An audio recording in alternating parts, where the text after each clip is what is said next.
ഓൺലൈനിൽ നിന്ന് മൊബൈലും ലാപ്ടോപ്പൊക്കെ വാങ്ങുന്ന സമയത്ത് നിങ്ങൾക്ക് അതിൻ്റെ GST ഇൻപുട്ട് ടാക്സ് ക്രെഡിറ്റ് കിട്ടും.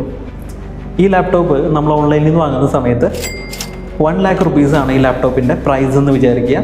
ലാപ്ടോപ്പിൻ്റെ GST റേറ്റ് എന്ന് പറയുന്നത് 18% ആണ്.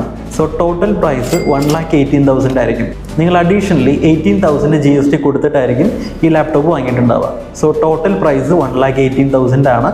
നിങ്ങൾ GST രജിസ്ട്രേഷൻ ഇല്ലാത്ത ഒരാളാണെങ്കിൽ ഈ ഫുൾ എമൗണ്ട് നിങ്ങൾ കൊടുക്കേണ്ടതായിട്ട് വരും. നിങ്ങൾക്ക് അതിൽ ക്രെഡിറ്റ് ഒന്നും തന്നെ കിട്ടുന്നില്ല. എന്നാൽ നിങ്ങൾ GST രജിസ്ട്രേഷൻ ഉള്ള ഒരാളാണെങ്കിൽ നിങ്ങളുടെ GST നമ്പർ സബ്മിറ്റ് ചെയ്തുകൊണ്ട് അതൊരു B2B സെയിലായിട്ട് വാങ്ങിക്കുക. ഫോർ എക്സാമ്പിൾ ആമസോണിൽ നിന്നാണ് നിങ്ങൾ വാങ്ങുന്നതെന്നുണ്ടെങ്കിൽ ആമസോൺ ബിസിനസ് എന്ന് പറയുന്ന സെപ്പറേറ്റ് പോർട്ടലും ആപ്പും തന്നെയുണ്ട്.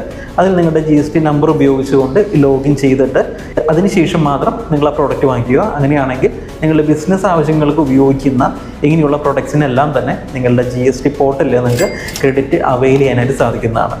ഇത് ലാപ്ടോപ്പിനും മൊബൈലിനും മാത്രമല്ല, അതൊരു എക്സാമ്പിളായിട്ട് പറഞ്ഞതാണ്. നിങ്ങളുടെ ബിസിനസ് ആവശ്യങ്ങൾക്ക് വാങ്ങിക്കുന്ന എന്ത് പ്രൊഡക്ട്സ് ആണെങ്കിലും ശരി, നിങ്ങൾക്ക് ഇങ്ങനെ ഓൺലൈനായിട്ട് വാങ്ങിച്ചാലും ഓഫ്ലൈനായിട്ട് വാങ്ങിച്ചാലും നിങ്ങൾക്കതിൻ്റെ ക്രെഡിറ്റ് യൂട്ടിലൈസ് ചെയ്യാൻ സാധിക്കുന്നത് തന്നെയാണ്. ഓൺലൈനായിട്ടുള്ളത് പ്രത്യേകം ഒന്ന് എടുത്ത് പറഞ്ഞത് മാത്രം. ആമസോൺ മാത്രമല്ല, മറ്റ് പല ഓൺലൈൻ പോർട്ടൽസിലും നിങ്ങളുടെ GST നമ്പർ സബ്മിറ്റ് ചെയ്തുകൊണ്ട് പ്രൊഡക്ട്സ് വാങ്ങിക്കുകയാണെങ്കിൽ ക്രെഡിറ്റ് ഇങ്ങനെ തന്നെ കിട്ടുന്നതാണ്. കൂടുതൽ ബിസിനസ് എൻക്വയറീസിനും GST ഫയലിംഗ് സർവീസുകൾക്കും വേണ്ടിയിട്ട് താഴെ കാണുന്ന നമ്പറിൽ ഞങ്ങളെ കോൺടാക്റ്റ് ചെയ്യുക. Thank you.